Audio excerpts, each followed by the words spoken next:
hava sıcaklığı düşüyor. Özellikle kuzey kesimlerde sıcaklık mevsim normallerinin 2 ila 4 derece altına inecek. Doğu Karadeniz kıyıları ve Kırklareli'nin doğusunda yerel sağanak bekleniyor. Burdur'un güney ve batısıyla Antalya çevresinde sağanak ve gök gürültülü sağanak yağış etkili olacak. Akşam saatlerinden itibaren yağış Marmara'nın doğusu, Bolu, Düzce, Zonguldak, Bartın, Karabük ve Çanakkale'nin güney ve doğu kesimlerinde kendini gösterecek. Yeni hafta ile birlikte Türkiye yağışlı sistemin etkisi altına girecek. Pazartesi ve salı günü yağmurlu hava hakim olacak.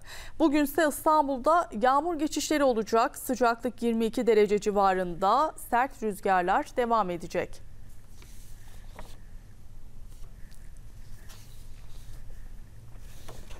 Daha fazla video izlemek için kanalımıza abone olabilir, ilk izleyen olmak isterseniz bildirimleri açabilirsiniz.